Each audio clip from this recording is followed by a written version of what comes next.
Hello বন্ধুরা, আমি মাফি। প্রতিদিন নতুন নতুন রহস্যময় মাফিয়া, হ্যাকার আর অবহেলার গল্প পেতে আমাদের চ্যানেলটি সাবস্ক্রাইব করে পাশে থাকবেন। সর্বনাশ হয়ে গেছে। আমাদের ব্যাংক থেকে 200 কোটি টাকা নেদারল্যান্ডের একটা ব্যাংকে ট্রান্সফার করে দিয়েছে কেউ। কি বলছো? তোমার মাথা ঠিক আছে? কে এই কাজ করতে পারে? তুমি বুঝতে পারছো আমাদের কি হবে যদি এটা কেউ জানতে পারে? দেশের সবচেয়ে বড় ব্যাংকে যদি এই রকম হয়, তাহলে মানুষ কোথায় বিশ্বাস করে টাকা রাখবে? স্যার, আমি বুঝতে পারছি না। তবে বিপদের কথা তো এখনো বলিনি। কার অ্যাকাউন্ট থেকে টাকা গেছে জানেন? মন্ত্রী ইমরান সাহেবের অ্যাকাউন্ট থেকে সব টাকা চলে গেছে। এখন যদি উনি জানতে পারে তাহলে তো আমাদের শেষ করে দিবে। ম্যানেজার মাথায় হাত দিয়ে বসে পড়লেন। তার এখন কি করা উচিত তিনি বুঝতে পারছেন না, কারণ ইমরান সাহেব কতটা ভয়ঙ্কর এটা সবাই জানে। তিনি কান্না করতে শুরু করলেন। ইমরান সাহেব বাংলাদেশের সড়ক পরিবহন ও সেতু মন্ত্রী। এই অবস্থায় তার কি করা উচিত, তিনি কি কর্তব্য বিমূঢ় হয়ে পড়েছেন। ওদিকে কালো টুপিওয়ালা একটি ছেলে বসে বসে হাসছে। তার পাশে বসে আছে একটি মেয়ে। মেয়েটা তখন তার দিকে তাকিয়ে বলল, রাকিব, তুমি কি করতে চাইছো? কথাটা বলতে দেরি ছেলেটা চেয়ার থেকে উঠে গিয়ে মেয়েটার গলা চেপে ধরতে দেরি করেনি। মেয়েটার গলা চেপে ধরে বলল, আর একদিন যদি এই নাম মুখ দিয়ে উচ্চারণ করো তাহলে কিন্তু অনেক খারাপ হয়ে যাবে। তোমাকে বারবার বলেছি আমি রাকিব না, আমাকে আর কে বলে ডাকবে। আমি আর কে, দ্য ওয়ান অ্যান্ড অনলি আর কে। মেয়েটা খানিকটা ভয় পেয়ে গেল। এরকম পরিস্থিতির সম্মুখীন সে কখনো হয়নি। তার ভাবতেই অবাক লাগছে এই ছেলেটা তাকে ভীষণ ভালোবাসত। ভদ্র নম্র একটি ছেলে কিভাবে এত ভয়ঙ্কর হয়ে উঠল। তখন সে বলতে শুরু করলো, এখন থেকে আমার খেলা শুরু হবে রক্ত আর টাকা নিয়ে, এর বাইরে আর কিছুই না। আমি রক্ত এবং টাকা নিয়ে খেলা করতে ভালোবাসি। আমার সব স্বপ্ন মাটিতে মিশে গেছে। এখন আমার একটাই লক্ষ্য, ওদেরকে শেষ করে দেওয়া। প্লিজ তুমি এরকম করতে চেও না। পরে তোমার কিছু হয়ে গেলে আমি কিভাবে বাঁচবো? তুমি তো জানো তুমি ছাড়া এখন আর আমার কেউ নেই। আমি যেই পথ বেছে নিয়েছি সেই পথ থেকে আমাকে আর কেউ ফিরিয়ে আনতে পারবে না। আমি সব ধ্বংস করে দেব। এখন কেউ আমার হাত থেকে বাঁচতে পারবে না। যারা আমার কাছ থেকে আমার সব কেড়ে নিয়েছে তাদের যতক্ষণ না পর্যন্ত পথে বসাচ্ছি ততক্ষণ পর্যন্ত আমার শান্তি নেই।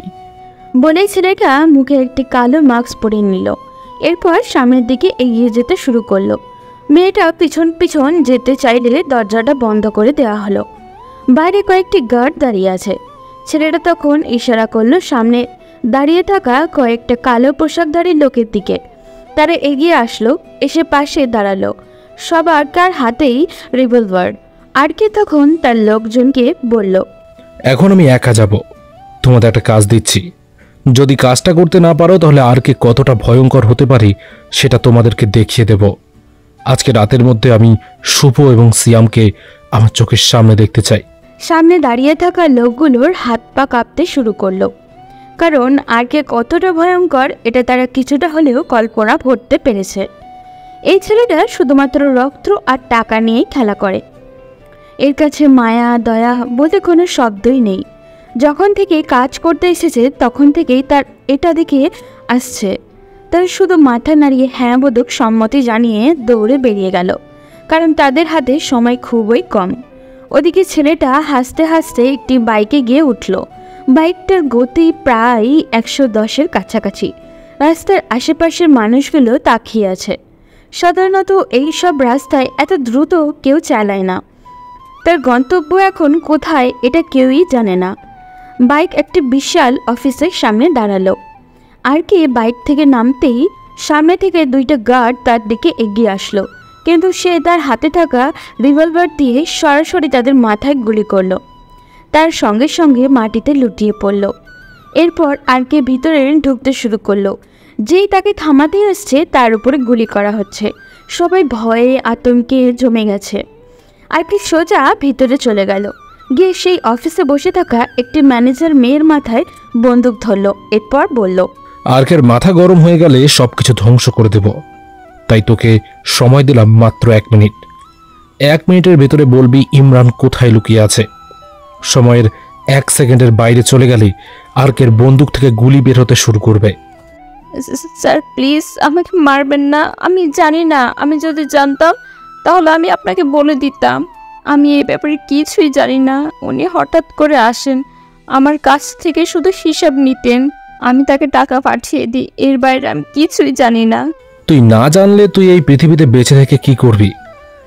আমাকে যে সহযোগিতা করতে পারে না তার এই পৃথিবীতে বেঁচে থাকার কোনো অধিকার নেই। Good bye. বলেই সে গুলি করে দিল। সঙ্গে সঙ্গে ম্যানেজার মেয়েটা মাটিতে লুটিয়ে পড়ল, চোখামুখে তার রক্ত। তখন আর কে সামনে দাঁড়িয়ে থাকা সকল কর্মচারীদের দিকে তাকিয়ে বলল, তোদেরকে আজকের মতো ছেড়ে দিলাম। যদি কোনো চালাকি করার চেষ্টা করিস তাহলে তোদের সবাইকে শেষ করে দেব। এখনই তোরা এই অফিস থেকে বেরিয়ে যাবি। তোদের হাতে সময় মাত্র 2 মিনিট।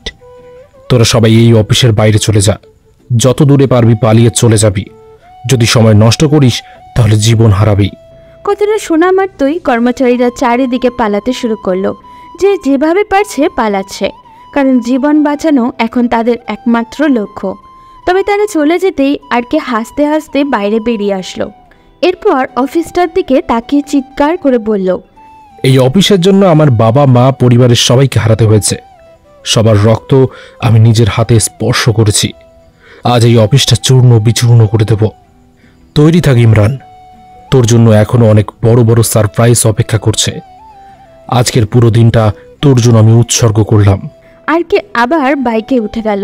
কিছু দূর গিয়েই বাইকটা আটকে পকেট থেকে রিমোটটা বের করে লাল বাটনে ক্লিক করলো। সঙ্গে সঙ্গে বিশাল একটি বিস্ফোরণ হলো। অফিসটা চূর্ণ বিচূর্ণ হয়ে গেল। এটা দেখে সে হাসতে শুরু করলো। আকাশের দিকে তাকিয়ে দীর্ঘ একটি নিঃশ্বাস ফেললো। এরপর আবারও বাইক নিয়ে যেতে শুরু করলো। ওদিকে একটু পরেই সেখানে পুলিশ চলে আসলো। পুলিশ এসে যখন সব কিছু চেক করছিল তখন কমিশনারের ফোনে একটি কল আসে। সে তাড়াতাড়ি ফোন তুলতেই ওপাশ থেকে কেউ একজন বলে উঠল, কমিশনার সাহেব, এমনি সময় নষ্ট করবেন না। এর চেয়ে বরং অন্য কোনো অপরাধীর পিছনে দৌড়ান, আপনাদের কিছুটা লাভ হবে। কারণ এখানে কোনো প্রমাণ পাবেন না। আর কে কোনো দিন তার কাজের কোনো প্রমাণ রেখে যায় না। তাই এমনি এমনি নিজেদের সময় নষ্ট না করে অন্যদিকে যান, কিছুটা হলেও লাভ হবে। এই তুমি কি করতে চাইছো? তুমি কি ভুলে যাচ্ছ আইনের হাত কতটা লম্বা? তুমি আগুন নিয়ে খেলা করছো। যারা আগুন নিয়ে খেলা করে তাদেরকে ধ্বংস হয়ে যেতে হয়, এটা কি তুমি ভুলে গেছো? আমি আগুন নিয়ে খেলা করছি না কমিশনার। আর কে প্রতিশোধের আগুনের তৈরি, তাই আমার সাথে লাগতে আসো না। আগুন নিয়ে যদি আমি খেলা করতাম তাহলে এতক্ষণে আমি পুড়ে ছাই হয়ে যেতাম। আমি শুধু সুযোগ দিচ্ছি, যেদিন তোমার সিরিয়াল চলে আসবে কমিশনার, সেদিন কেউ তোমাকে আমার হাত থেকে বাঁচাতে পারবে না। সময় খুব অল্প, তাই নিজের জীবনের যদি কোনো ইচ্ছে বাকি থাকে তাহলে সেটা পূরণ করে নাও। বলে ফোনটা কেটে দিল। কমিশনার তখন মাথায় হাত দিয়ে দাঁড়িয়ে থাকলো। কি করেছে ছেলেটা? কেনই বা করছে এইসব? আর কি তার পরিচয়? কেউ কোনো কিছুই জানে না।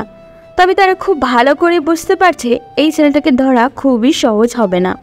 ওদিকে ইমরান চৌধুরী, সুমন মির্জা এবং রায়হান রহমান বসে আছে। তারা তিনজনেই দেশের বেশ পাওয়ারফুল মানুষ। তিনজন সব বসেই প্ল্যান করছে। ঠিক তখনই তাদের সামনে হন্তদন্ত হয়ে দৌড়ে আসলো সামিয়া নামের তাদের একটি কর্মচারী। মেয়েটা তখন তাদের সামনে এসে বলল, স্যার, সর্বনাশ হয়ে গেছে। একটু আগেই ম্যানেজার কল করেছিল। ব্যাংক থেকে নাকি আপনার 200 কোটি টাকা নেদারল্যান্ডের একটা ব্যাংকে ট্রান্সফার করে দিয়েছে কেউ একজন। কথাটা শোনার পর তাদের মুখের অবস্থা ছিল দেখার মতো। তারা একে অপরের দিকে তাকালো। ইমরান চৌধুরী তখন চিৎকার দিয়ে মেয়েটির দিকে তাকিয়ে পড়ল, তোমার কি মাথা নষ্ট হয়ে গেছে? আমি এখানে বসে আছি, আমার ব্যাংক অ্যাকাউন্ট থেকে টাকা ট্রান্সফার করলো কে? কার এত বড় সাহস আমার সাথে লাগতে এসেছে? স্যার, এখনো তো পুরো কথাটাই শুনলেন না। আমাদের নতুন যে অফিসটা করা হয়েছিল সেই অফিসটা কেউ একজন বোম মেরে উড়িয়ে দিয়েছে, সাথে ম্যানেজার রিমাকে খুন করেছে। ইমরান চৌধুরী আর নিতে পারছিলেন না। পাশে থাকা দুইজনও তার দিকে তাকিয়েছিলেন। সবাই অবাক। একদিনে তাদের এত খারাপ সংবাদ তারা মেনে নিতে পারছিলেন না। তখন ইমরান চৌধুরী মেয়েটার দিকে তাকিয়ে বলল, তাড়াতাড়ি সিএম আর শুভকে আসতে বলো, ওদের নিয়ে আমরা একটা মিটিংয়ে বসবো। আমার মনে হয় কি একজন আমার পিছনে লেগে গেছে, তাকে আমার পিছন থেকে সরাতে হবে, না হলে আমাকে ধ্বংস করে দেবে। আমার এতদিনের গড়ে তোলা রাজ্য এভাবে শেষ হয়ে যেতে পারে না। স্যার, এটাই তো সমস্যা। তাদের দুজনকে আমি বারবার কল করছি, কিন্তু তাদের ফোন বন্ধ। আমার মনে হয় তাদেরও কোনো বিপদ হয়েছে। আমাদের এখন যে করে হোক এই জায়গা থেকে পালাতে হবে। যদি এখানে থাকি তাহলে আমাদের শেষ হয়ে যেতে হবে। তোমার কি মাথা নষ্ট হয়ে গেছে? আমি একটা সাধারণ অপরাধীর ভয়ে এখান থেকে পালিয়ে যাব? ওরা জানে না আমি কতটা ভয়ঙ্কর। আমি রেখে গেলে কি করতে পারি সেই ব্যাপারে ওদের কোনো ধারণাই নেই। সেই জন্য আমার সাথে যুদ্ধ করতে এসছে। ও যেই হোক না কেন আমি ওকে শেষ করে দিব। কিন্তু ইমরান সাহেব, আপনি কাকে ধ্বংস করবেন? কে সে, এটা বুঝতে পারছেন? আপনি তো আন্দাজে ডিল ছুড়লে হবে না, টার্গেট তো করতে হবে। আমার সন্দেহ তো কেউ নেই। কে আমাদের সাথে লাগতে আসলো আর আপনার এত টাকা নিয়ে গেল? আপনার বাকি যে টাকাগুলো আছে সেগুলো তাড়াতাড়ি অন্য কোথাও ট্রান্সফার করার ব্যবস্থা করুন। যে আপনার এত টাকা নিয়ে যেতে পারে সে আপনার বাকি টাকাগুলো দিকে হাত বাড়াবে না, তার কি গ্যারান্টি আছে? এটা আপনি ঠিক বলছেন, কিন্তু আমি বুঝতে পারছি না। আমার মাথা কাজ করা বন্ধ করে দিয়েছে। একদিনে আমার এত বড় লস কে করতে পারে? আমার জানা মতে আমাদের এমন কোনো শত্রু নেই। ইমরান সাহেব, আপনি হয়তো ভুলে গেছেন আমরা তিনজনই এই দেশের প্রতিষ্ঠিত তিনজন বিজনেস আইকন। তাই আমাদের শত্রুর অভাব নেই, যে কেউই আমাদের সাথে শত্রুতা করতে পারে। তাই আমার মনে হয় রায়হান সাহেব যেটা বলেছেন সেটা করাই ভালো। আগে আমাদের জিনিসগুলোর নিরাপত্তা আমাদেরকেই নিতে হবে, এরপর বাকিটা। আচ্ছা ঠিক আছে, তাহলে আমি সেটাই করছি। আমার কেন জানি ভীষণ ভয় করছে। আজ আমার চারদিকে কেমন জানি অন্ধকার মনে হচ্ছে। আমি কোনোদিন নিজেকে এতটা অসহায় মনে করিনি, আজকে যতটা মনে করতেছি। ওদিকে আরকে তখন নিজের আস্তানায় ফিরে যাওয়ার পর দেখতে পেল শুভ এবং সিয়ামকে বেঁধে রাখা হয়েছে। সামনে সবাই হাসি মুখে দাঁড়িয়ে আছে, কিন্তু আরকে ভীষণ রাগান্বিত দৃষ্টিতে যখন চারিদিকে তাকালো তখন সবাই নিস্তব্ধ হয়ে গেল। এরপর সে উপরের দিকে যেতে শুরু করলো। তখন একটি মহিলা এসে তাকে বলল, স্যার, আপনি যাওয়ার পর থেকে ম্যাডাম কান্না করতেছে। সকাল থেকে কোনো খাবার খাননি। আমি জোর করেছি, এরপরেও খেতে চাইছেন না, কান্না করতেছেন। কিছু বলতে গেলে আমাকে মারতে আসছেন। আমি বুঝতে পারছি না স্যার, আপনি আসুন আমার সাথে। আন্টি, আপনি যান, খাবার নিয়ে আসুন, আমি ওকে দেখছি। আরকে সামনের দিকে এগিয়ে গেল। এরপর রুমটা খুলতেই দেখতে পেল মায়া বসে কান্না করতেছে। এটা দেখার পর সে এগিয়ে গিয়ে পাশে বসলো। সেই মহিলা রুমে ঢুকে খাবার রেখে সোজা চলে গেল বাইরে। আরকে তখন মায়ার দিকে তাকিয়ে বলল, কি হয়েছে? খাবার খাচ্ছ না কেন? সারাদিন খাওনি কেন? এখন সন্ধ্যা হতে চলল। কথাটা বলতেই মায়া আরকের গলা চেপে ধরল। এরপর তাকে মাটিতে শুইয়ে দিয়ে তার বুকের ওপর উঠে বসে চিৎকার করে বলল, তুই কি মনে করিস নিজেকে? তুই কি ভুলে যাচ্ছিস তোর থেকে আমি বয়সে বড়? তোকে আমি ভালোবাসি, সেই জন্য সবকিছু সহ্য করে নিচ্ছি। তুই আমাকে খাবার কথা বলতেছিস? তুই গিয়েছিস সারাদিন ধরে, আর সারাদিন এরকম ঘুরে বেড়াস। যদি তোর কিছু হয়ে যায় তাহলে আমার কি হবে? তুই আমাকে শান্ত মতো খাবার খেতে বলছিস, আর তুই সারাদিন বন্দুক নিয়ে ঘুরে বেড়াস। আমি এখানে শান্তিতে থাকবো কি করে? বল, কি করে? মায়া, আমার উপর থেকে নামো, আমার ব্যথা লাগছে। আজ তোকে মেরে ফেলবো। তুই ভুলে যাচ্ছিস আমাকে রাগালে কি হতে পারে তোর? আমি তো চাই প্রতিশোধ নিবি, কিন্তু কেন এরকম করিস? তুই কি বুঝতে পারছিস না তোর কিছু হয়ে গেলে আমার পক্ষে বেঁচে থাকা অসম্ভব হয়ে পড়বে? আরে পাগলি, আমার কিচ্ছু হবে না, আমাকে মারা এত সহজ নয়। আমার কিচ্ছু ভালো লাগছে না, তুই এখান থেকে চলে যা। এখানে থেকে কি করবি? আমার এসব আর একদম ভালো লাগছে না। আমার ইচ্ছে করছে এমন কোথাও তোকে নিয়ে চলে যেতে যেখানে আমাদের প্রতিপক্ষ কেউ থাকবে না। কিন্তু আমার এখন ইচ্ছে করছে তোমাকে জোর করে খাবার খাইয়ে দিতে। যদি খাবার না খাও তাহলে থাপ্পড় দিতে। সুযোগ পেয়েছিস তাই আমাকে মারতে চাইছিস? ভুলে গেছিস ছোটবেলায় আমি তোকে যত থাপ্পড় দিয়েছি তোর বাবা মা তোকে ততটা কোনো দিন দেয়নি। সেই জন্যই তো এগুলোর প্রতিশোধ নিচ্ছি সুযোগ পেয়ে। কান্না করতে করতে এবার মায়া জড়িয়ে ধরল আরকে। আর কেউ কোনো বাধা দিল না, জড়িয়ে ধরল তাকে। তখন মায়া বলতে শুরু করলো, কেন করছো এমন? কেন আমাকে কষ্ট দিচ্ছ? আমাকে কষ্ট দিতে তোমার এতই ভালো লাগে? এর চেয়ে বরং মেরে ফেলো। এভাবে বাঁচিয়ে রেখে কেন কষ্ট দিচ্ছ? মেরে ফেললেই তো সব কিছুর সমাধান হয়ে যায়। আমাকে রাগিও না মায়া, তোমাকে মেরে ফেললে আমি বাঁচবো কি করে? তুমি তো এখন আমার বেঁচে থাকার একমাত্র অবলম্বন। তোমাকে দেখেই তো আমি শক্তি পাই, বাঁচার আশা জন্মে। যদি তোমাকে না দেখতাম তাহলে এতদিনে নিজেই মরে যেতাম।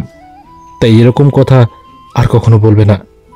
তোমাকে মারার আগে আমি নিজে মরে যাব। আরকে তখন মায়াকে খাইয়ে দেয়। মায়াও চুপচাপ খেয়ে নেয়। কিছুক্ষণ পর একটি সার্ভেন্ট এসে মায়াকে একটি প্যাকেট দিয়ে যায়। মায়া প্যাকেটটা খুলে দেখে একটি নীল শাড়ি, সাথে ম্যাচিং করা গহনা আর চুড়ি। সার্ভেন্ট বলল আরকে পাঠিয়েছে এগুলো পরে ছাদে যেতে হবে। মায়া কোনো আপত্তি করলো না, সুন্দর করে সেজে নিল। কিন্তু অবাক হচ্ছে আজকে কেন আরকে তাকে এভাবে সাজতে বলল। হঠাৎ করে কি হলো ছেলেটার? ছাদে যেতেই দেখতে পেল অন্ধকার চারিপাশ, কোনো কিছু নেই, চারিদিকেই নিস্তব্ধতা। সে কিছুটা ভয় পেয়ে গেল। হঠাৎ করে পেছন থেকে কেউ তাকে জড়িয়ে ধরল। এই স্পর্শ খুবই ভালো করে চেনে, আর এটা কেউই নয়, এটা তার প্রিয় রাকিব। সে চুপচাপ অনুভব করতে শুরু করলো রাকিবের স্পর্শ। হঠাৎ করেই লাইটটা জ্বলে উঠল চারিদিকে তাকিয়ে সে ভীষণ অবাক হয়ে গেল, কারণ পুরো ছাদটা সাজানো, ফুলের পাপড়ি দিয়ে রাস্তা করে দেওয়া হয়েছে। সামনে একটা কেক রাখা, সেখানে লেখা আছে তার জন্মদিনের শুভেচ্ছা বার্তা। এটা দেখার পর সে অবাক হয়ে তাকিয়ে রইল রাকিবের দিকে। রাকিব আজকের দিনটা মনে আছে? এত ব্যস্ততা, এত প্রতিশোধের আগুনের ভিতরে কিভাবে মনে রাখলো এই দিনটার কথা? সে জিজ্ঞাসা ভরা দৃষ্টি নিয়ে রাকিবের দিকে তাকালো। রাকিব তখন তাকে বলল, আমি আমাকে ভুলে যেতে পারি, কিন্তু আমার প্রিয়জনের প্রতিটা মুহূর্ত আমি মনে রাখি। তুমি কি ভেবেছিলে আমি এই দিনটার কথা ভুলে যাব? কখনোই না। তোমার একটু হাসি মুখ দেখার জন্য আমি নিজের জীবনটাও দিয়ে দিতে পারি। মায়া আর থাকতে পারল না, জাপটে জড়িয়ে ধরে রাকিবকে কান্না করতে শুরু করলো। এই ছেলেটা এতটা পাগল কেন সে নিজেও বুঝতে পারে না। রাকিব তাকে শক্ত করে জড়িয়ে ধরে বলল, এখন কি সারা রাত এভাবেই কান্না করবে নাকি কেকটা কাটবে? মায়া কান্না থামিয়ে এগিয়ে গেল কেকটা কাটার জন্য। এরপর দুজন মিলে কেকটা কেটে একে অপরকে খাইয়ে দিল। রাকিব তখন মায়াকে জড়িয়ে ধরে ছাদের দোলনায় বসে রইল। দুজনেই আজ পূর্ণিমার চাঁদটা খুব ভালো করে উপভোগ করতে পারছে। মায়া রাকিবকে শক্ত করে জড়িয়ে ধরে বলল, রাকিব, আমি আর এভাবে কতদিন একা থাকবো? আমার তোমার মতো একটা পিচ্ছি রাকিব চাই, দেবে আমাকে এনে? এখনো সময় আসেনি মায়া। সময় আসলে আমাদের ঘরে নতুন সদস্য আসবে, কিন্তু এখন আমাদের দুজনের জীবনই ঝুঁকিপূর্ণ। এই সময় আমি চাই না নতুন কোনো আশা দেখতে, কারণ পরে সেটা আমাদের জন্যই আরো কষ্টের হয়ে দাঁড়াবে। আমি কিচ্ছু শুনতে চাই না। আমার কাছে এসব শুধুমাত্রই একটা ঝামেলা, তাই আমি এসব নিয়ে চিন্তা করতে চাই না। আমি তোমাকে নিয়ে সুন্দর একটা সংসার সাজাতে চাই। রাকিব কোনো কথা বলল না, চুপচাপ বসে রইল কিছুক্ষণ। এরপর দুজনে রুমে চলে গেল। রুমে যেতেই মায়া রাকিবকে ধাক্কা দিয়ে বিছানায় ফেলে দিল। রাকিব তখন মায়ার দিকে তাকিয়ে বলল, কি করছো মায়া? কি করছি এই যে একটু পরেই বুঝতে পারবে। এখন চুপচাপ শুয়ে থাকো। আমার কাছে আসবে না বলে দিলাম। আসবো কিনা সেটা আমার ব্যাপার, চুপচাপ শুয়ে থাকো। মায়া সরে যাও বলছি। উফ, আবার পিচ্ছি বড়টা ভয় পাচ্ছে বুঝি? ভয় পাবো কেন? আমি কাউকে ভয় পাই না। ও রিয়েলি? তাহলে হাত কাঁপছে কেন আমার বাবুটার? দেখো, আর কাছে আসলে কিন্তু আমি নিজেকে কন্ট্রোল করতে পারবো না। আমি কি বলেছি কন্ট্রোল করতে? আমিও তো চাই আমার পিচ্ছি বড়টা তার ভালোবাসার সবটুকু আমাকে দিক। রাকিব আর কিছুই বলতে যাবে তার আগেই মায়া নিজের দুই ঠোঁট দিয়ে রাকিবের ঠোঁট জোড়া দখল করে নিল। রাকিব ছাড়ানোর চেষ্টা করতেই মায়া ঠোঁটে কামড় বসিয়ে দিল। রাকিব আবার চুপচাপ মায়ার সাথে রেসপন্স করতে শুরু করলো। এরপর দুজনেই হারিয়ে গেল ভালোবাসার নতুন এক রাজ্যতে। সকালে রাকিব ঘুম থেকে উঠেই দেখল মায়া তাকে শক্ত করে জড়িয়ে ধরে ঘুমিয়ে আছে। সে আস্তে করে উঠে ওয়াশরুমে চলে গেল। ওয়াশরুমে নিয়ে বের হয়ে ড্রেস চেঞ্জ করে বেরিয়ে পড়ল নিজের আস্তানার উদ্দেশ্যে, কারণ শুভ আর সিয়ামকে কালকে রাতেই আস্তানায় পাঠিয়ে দিয়েছে, কারণ তাদেরকে বাড়িতে শাস্তি দিলে মায়া ভয় পেতে পারে, আর সে চায় না মায়া আবার আতঙ্কিত হয়ে পড়ুক। তাই সে বেরিয়ে চলে গেল আস্তানায়। নিস্তব্ধ চারিপাশ, তার মধ্যে একটি ভয়ঙ্কর আস্তানার চারিদিকে অন্ধকার। এরই মধ্যে সিয়াম আর শুভকে বেঁধে রাখা হয়েছে উল্টো করে। তাদের নিচে আগুন জ্বলতেছে প্রচণ্ড পরিমাণে। এটা দেখে তারা দুজনেই চিৎকার করতেছে, কিন্তু পাশে দাঁড়িয়ে থাকা কালো পোশাকধারী লোকেরা কিছুই জানে না, তারা শুধু হাসতেছে। একটু পরেই সেখানে একটি ভয়ঙ্কর মানুষের আবির্ভাব হলো। তারা দুজনেই প্রচণ্ড পরিমাণে চিৎকার করতে শুরু করলো। লোকটা আসার পরেই একটি চেয়ার এনে দেওয়া হলো। হ্যাঁ, আরকে চলে এসেছে। আরকে এসে চেয়ারে বসলো। এরপর তাদের দুজনকে নামিয়ে আনা হলো, দুজনকে বেঁধে রাখা হয়েছে। আরকের সামনে মাথা নিচু করে বসে আছে দুজনেই, একদম আসামি যেমন ধরা পড়ে যাওয়ার পর আত্মসমর্পণ করে ঠিক সেই রকমভাবেই বসে আছে দুজনে। আরকে তখন নিজের মুখের মাস্কটা খুলে ফেলল। তখন তারা দুজনেই উপরের দিকে তাকিয়ে অবাক হয়ে অস্পষ্ট কণ্ঠে বলে উঠল, রাকিব। আরকে প্রচণ্ড জোরে ভয়ঙ্করভাবে হাসতে শুরু করলো। দুজনে ভীষণ ভয় পেয়ে গেছে। এই ছেলেটা এখানে কিভাবে আসলো? তারা তো এই ছেলেটার পরিবার সহ সবাইকে মেরে ফেলেছিল, কিন্তু এই ছেলেটা হঠাৎ করে এখানে কিভাবে আসলো? তখন আরকে তাদের সামনে গেল, গিয়ে তাদের দুজনের মাথাটা বরাবর একটি লাঠি দিয়ে মাটিতে শুইয়ে দিল। এরপর তাদের সামনে গিয়ে বলল, কি ভেবেছিলি তোরা আমি মারা যাব? আর কে মারা অতটা সহজ নয়। রাকিব নামে যেই ছেলেটা ছিল সে অনেক আগেই মারা গিয়েছে। তোরা তাকে মেরে ফেলেছিস। এখন যে তোদের সামনে দাঁড়িয়ে আছে সে প্রচণ্ড ভয়ঙ্কর হিংস্র আর কে। তারা দুজনেই বুঝতে পারলো তারা কত বড় ভুল কাজ করে ফেলেছে। এখন তারা বাঁচবে কিভাবে? তারা দুজনেই আরকের পায়ে ধরে কান্না করতে শুরু করলো। কিন্তু আরকে ক্ষমা করার মতো মানুষ নয়, এটা সবাই জানে। কিন্তু এর পরেও তারা চিৎকার করে কান্না করতেছে। আরকে তখন তাদের দিকে তাকিয়ে বলল, তোরা কি ভাবছিস তোদেরকে এমনি এমনি মেরে ফেলার জন্য এখানে ধরে নিয়ে এসেছি? না, তোদের থেকেই আমি আমার কাজ হাসিল করব। বল, ইমরান চৌধুরী কোথায় লুকিয়ে আছে? আমি জানি তোরাই বলতে পারবি ইমরান চৌধুরী কোথায় লুকিয়ে আছে। যদি সত্য কথা না বলিস তাহলে তোদের দুজনকে এমনভাবে মারব যে মৃত্যুর আগের প্রতিটা সেকেন্ড মৃত্যুর যন্ত্রণা উপভোগ করবি। ভাই বিশ্বাস করেন, আমরা জানি না ইমরান চৌধুরী কোথায় লুকিয়ে আছে। ইমরান চৌধুরী প্রতিদিন নিজের আস্তানা পরিবর্তন করে, সে কোথায় থাকে এটা আমরা নিজেরাও জানি না। আমাদেরকে ইনফরমেশন দেওয়া হয়, সেই ইনফরমেশন অনুযায়ী আমরা চলে যাই, এর বাইরে আমরা কিছুই জানি না। আর্গের সামনে মিথ্যে কথা বলার সাহস আজ পর্যন্ত কারো হয়নি, আর তোরা সেই সাহস করেছিস। তোদের কত ভয়ঙ্কর শাস্তি হতে পারে এটা তোরা কল্পনাও করতে পারবি না। আর একবার যদি মিথ্যে কথা বলিস তাহলে খুন করে এখানে কুকুরকে দিয়ে খাওয়াবো। ভাই দয়া করে আমাদেরকে মারবেন না, আমরা সব সত্য কথা বলে দিচ্ছি। ইমরান চৌধুরী একা নয়, এসবের সাথে আরও 2 জন জড়িয়ে আছে। ইমরান চৌধুরীর সাথে জড়িয়ে আছে বর্তমান মহিলা লীগের প্রধান সুমনা মির্জা এবং বিখ্যাত বিজনেসম্যান রায়হান রহমান। তারা 3 জনে মিলে এই ব্যবসাটা চালিয়ে যাচ্ছে। এই বিজনেসগুলো তো তাদের শুধুমাত্র লাভের একটা অংশ, কিন্তু তাদের আসল বিজনেস মাদক সাপ্লাই, সেটা তারা পুলিশ কমিশনের সাহায্য নিয়ে করতেছে। এটা আমি জানি, এবং কমিশনারের দিন ঘনিয়ে এসেছে। কমিশনারকে তো আমি সুযোগ দিয়েছি। জানিস তো, পিপিলিকার পাখা গজায় মরিবারও ধরে, ঠিক সেরকম তাদের পাখা গজিয়েছে মরার জন্য। তারা কল্পনাও করতে পারবে না আমি কতটা ভয়ঙ্কর। ভাই আমি তাদের আস্তানা জানি না, যদি আস্তানা জানতাম তাহলে আপনাকে বলে দিতাম। আমাকে এক এক সময় এক এক আস্তানে নিয়ে যাওয়া হয়। সামিয়া নামের একটা মেয়ে আছে, ওই মেয়েটাই তাদের আস্তানা সম্পর্কে খুব ভালো করেই জানে। ও আমাদের কল দিয়ে জানায় কোথায় দেখা করতে হবে, আমরা সেইখানে চলে যাই। মেয়েটা খুব ভয়ঙ্কর। আচ্ছা ঠিক আছে, তাহলে ওই মেয়েকে কল করবি। কল করে বলবি তুই ইমরান চৌধুরীর সাথে দেখা করতে চাস। তোরা দুজনে ইমরান চৌধুরীর সাথে দেখা করতে যাবি। এরপরে ওদিকে সব ইনফরমেশন আমার কাছে জানিয়ে দিবি।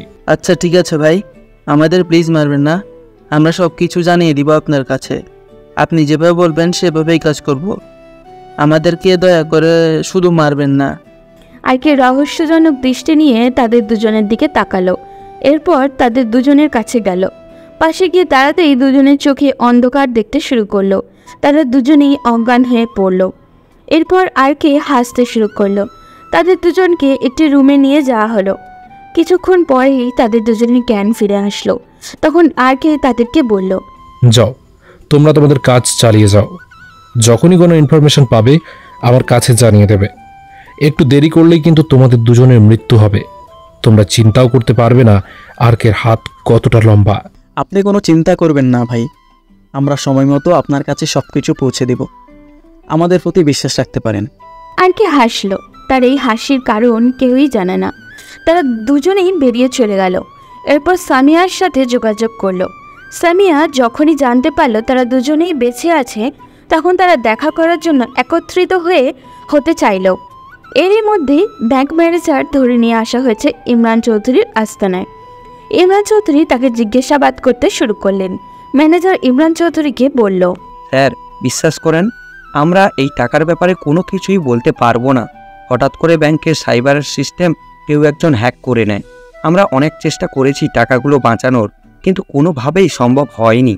কি এসে যে টার্গেট করে শুধুমাত্র আমার অ্যাকাউন্ট থেকে টাকা নিয়ে গেল?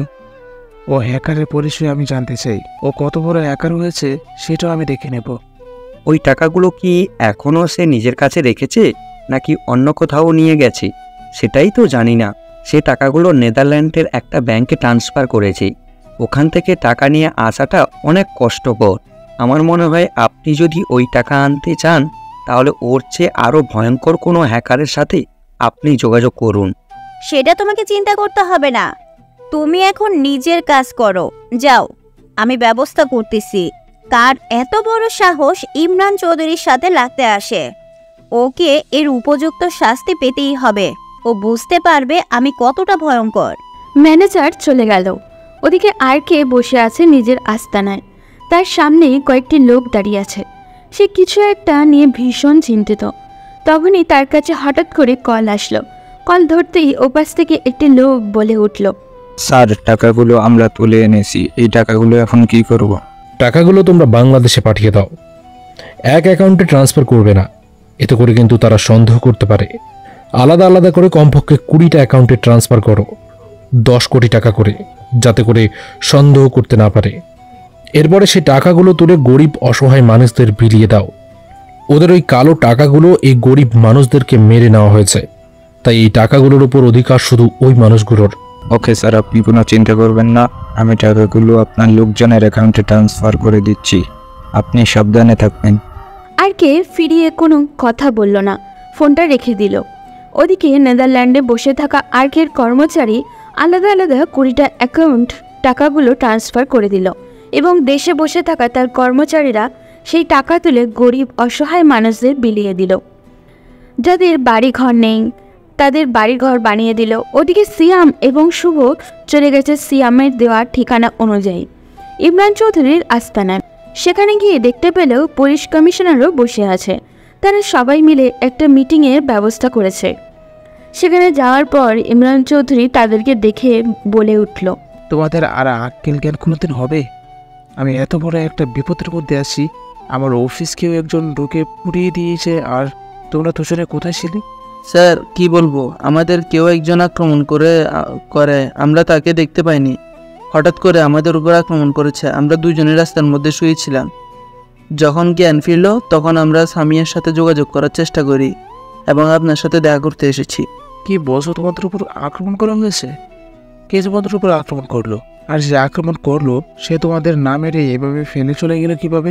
ইমরান সাহেব, এসব কথা এখন বাদ দেন।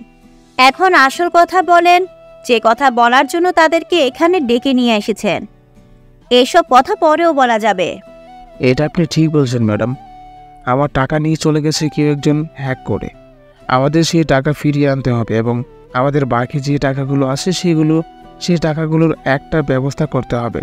কারণ যে আমার 200 কোটি টাকা নিয়ে গেছে সে আমার বাকি টাকাগুলো দিকেও হাত বাড়াবে।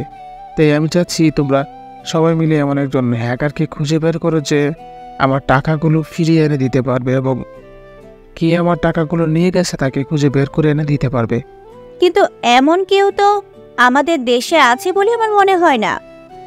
ইমরান সাহেব, আপনি একটা কাজ করুন, আপনি বিদেশ থেকে আপনার পরিচিত কেউ থাকলে তাকে নিয়ে আসুন। আমাদের দেশের হ্যাকাররা এগুলো করতে পারবে না। বিদেশি ভালো কোনো ভয়ঙ্কর হ্যাকারকে নিয়ে আসুন। হ্যাঁ স্যার, আমারও এটাই মনে হয়। আমাদের দেশের হ্যাকাররা এসব করতে পারবে না। তাই আমার মনে হয় এটা বিদেশের কোনো লোকের কাজ। তাই বিদেশি বড় কোনো হ্যাকার গ্রুপকে নিয়ে আসলে আপনার টাকাগুলো আপনি ফেরত পেতে পারেন। আচ্ছা ঠিক আছে, তোমরা দুজনে খুঁজে নাও। যদি বিদেশি কোনো হ্যাকার গ্রুপ নিয়ে আসলে ভালো হয় তাহলে আনো। যত টাকার প্রয়োজন হয় আমি দিতে রাজি আছি, কিন্তু আমি চাই ওই অপরাধীকে খুঁজে বের করতে যে আমাদের পেছনে লেগে আছে। তাকে যতক্ষণ না পর্যন্ত ধরছি ততক্ষণ পর্যন্ত আমার শাস্তি। স্যার, আপনি কোনো চিন্তা করবেন না, আমি দেখতেছি কি করা যায়। আমি এমন কাউকে খুঁজে বের করব যে সব কিছুর সমাধান করতে পারে। কমিশনের সাথে আপনি একটা জিনিস মাথায় রাখবেন, আমার সাপ্লাই যেন না আটকায়। কেউ যদি আমার মাদকের সাপ্লাই আটকে দেয় তাহলে কিন্তু অনেক ঝামেলা হয়ে যাবে। আপনাকে দায়িত্ব দিলাম, আপনি মাদকের বিষয়টা দেখবেন, বাকিগুলো আমরা দেখে নেব। আর ইমরান সাহেব, আপনাকে কোনো চিন্তা করতে হবে না, এই দিকটা আমার হাতেই ছেড়ে দিন। আমি আপনার মালগুলো সঠিক সময় সঠিক জায়গা মতো পৌঁছে দিব। আপনি আমাকে যেভাবে দেখতেছেন এভাবেই দেখে যাবেন। আপনি আমার কাজ ঠিক মতো করলে আপনাকেও আমরা দেখব। যদি আমার কাজ কোনো ঝামেলা হয় তাহলে কিন্তু আপনাকে বিপদে পড়তে হবে। তাই আমার কাজগুলো এমনভাবে করবেন যাতে কেউ এসব ব্যাপারে কোনো কিছু বুঝতে না পারে। এরপর কমিশনার সাহেব বেরিয়ে গেলেন। কমিশনার সাহেব বেরিয়ে যাওয়ার সাথে সাথেই সিয়াম এবং শুভ এগিয়ে আসলো ইমরান সাহেব এবং তার সাথীদের দিকে। এটা দেখে তারা সবাই অবাক হয়ে গেল। তখন শুভ তাদের দিকে তাকিয়ে বলল, স্যার, আপনি কত বড় ভুল কাজ করছেন সেটা আপনি নিজেও জানেন না। আপনি তো এতক্ষণ কমিশনার সাহেবের কারণে এতগুলো কথাগুলো বলছিলাম না। কমিশনার সাহেব 2-3 দিনের ভিতরে মারা যাবেন, তাকে কেউ বাঁচাতে পারবে না। কি বলতেছো তোমরা? তোমাদের কি মাথা নষ্ট হয়ে গেছে? কমিশনার সাহেব কেন মারা যাবেন? ইমরান সাহেব, আপনার কর্মচারীরা এসব কি বলতেছে? কমিশনার মারা গেলে আমাদের ব্যবসার কি হবে? হ্যাঁ ম্যাডাম, আমি সত্যি কথাই বলছি। আমাদেরকে কেউ রাস্তায় মেরে ফেলে দিয়ে যায়নি। আমাদেরকে তুলে নিয়ে গিয়ে অত্যাচার করা হয়েছিল। এখন এখানে পাঠানো হয়েছে আপনাদের ব্যাপারে ইনফরমেশন জানানোর জন্য। আপনার মনে আছে স্যার, যে অফিসটা পুড়িয়ে ফেলা হয়েছে সেই অফিসের জায়গায় একটা বস্তি ছিল। ওই বস্তির একটা পরিবার খুব ঝামেলা করছিল। ওই ঝামেলা করা পরিবারের যে ছেলেটা ছিল রাকিব, ও এসব করতেছে। এই টাকাগুলো আমার ধারণাও নিয়ে গেছে। কি বলছো তোমরা? তোমাদের মাথা ঠিক আছে? ওই পরিবারটাকে সহ পুরো পরিস্থিতিটাকে তো আমরা পুড়িয়ে ফেলেছিলাম। বলেছিলাম আগুন ধরিয়ে, আর পরিবারটাকে আমরা পুড়িয়ে ফেলেছিলাম। তাহলে বেঁচে আসলো কিভাবে? তোমরা কি সত্যি বলতেছো? হ্যাঁ স্যার, আমরা সত্যি কথাই বলতেছি। ওই পরিবারটা মারা গেলেও ওই ছেলেটা মারা যায়নি। ওই ছেলেটা আমাদেরকে তুলে নিয়ে গিয়েছিল।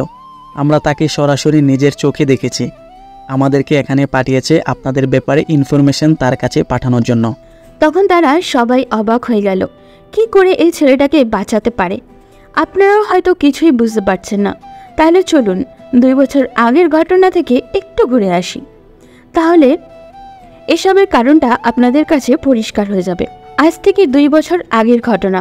বস্তির মধ্যবিত্ত পরিবারের সন্তান ছিল রাকিব। বাবা, মা, দাদা, দাদি সহ তাদের বড় একটি পরিবার ছিল। তার বাবা ছিলেন ভীষণ পরিশ্রমী একটি মানুষ। তিনি চাইতেন তার ছেলে যেন বড় হয়ে কিছু একটা করে। সেজন্য তিনি তার ছেলেকে পড়াশোনা করাতেন। নিজে হাজারো পরিশ্রম করতেন, কিন্তু ছেলেকে কখনোই পরিশ্রম করতে দিতেন না। ছেলেকে পড়িয়েছিলেন বাংলাদেশের প্রকৌশল বিশ্ববিদ্যালয় অর্থাৎ বুয়েটে। সেখানে সে কম্পিউটার ইঞ্জিনিয়ারিং পড়াশোনা করেছিল।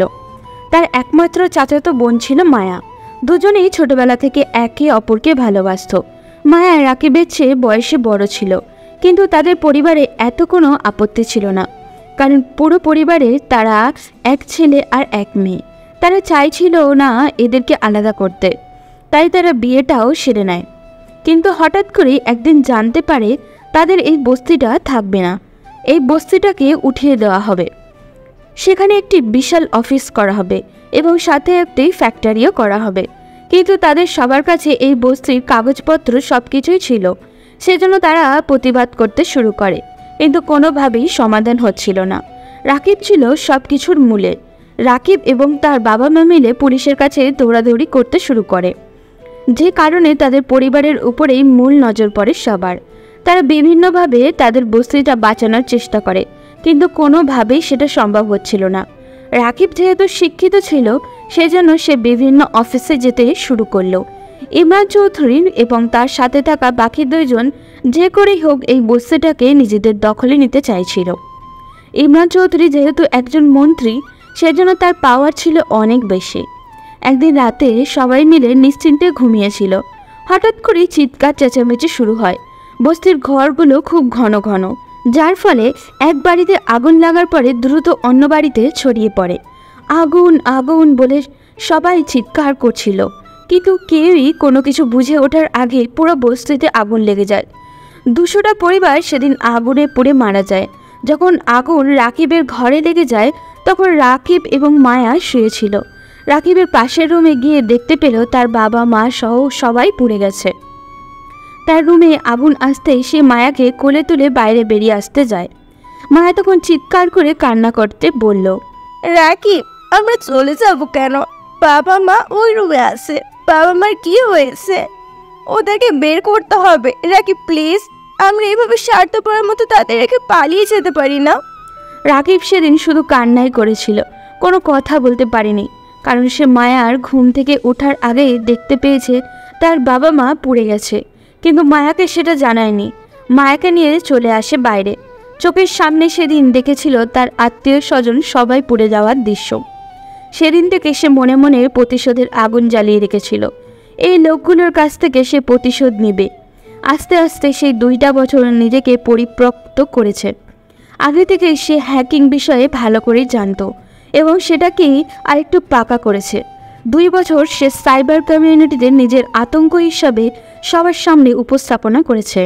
বিভিন্ন ব্যাংকের থেকে টাকা হ্যাক করে নিয়ে সেই টাকা দিয়েই করে তুলেছে বিশাল এক মাফিয়া গ্যাং, যে মাফিয়া গ্রুপের ভয়ে সন্ত্রাসী মহল কাঁপতে থাকে।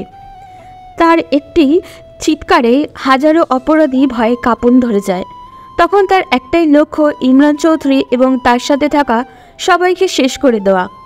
যতক্ষণ পর্যন্ত না তাদেরকে শেষ করছে ততক্ষণ পর্যন্ত তাদের শান্তি নেই। এবার বাস্তবে ফিরে যাক। ইমরান সাহেব কথাটা শোনার পর ভীষণ ভয় পেয়ে গেলেন, কারণ তিনি জানেনই ছেলেটা তার কাছ থেকে প্রতিশোধ নেওয়ার চেষ্টা করবে। তিনি ছেলেটার সব কিছু শেষ করে দিয়েছেন। তখন তিনি সুমনা মির্জার দিকে তাকিয়ে বললেন, ম্যাডাম, এখন কি করব?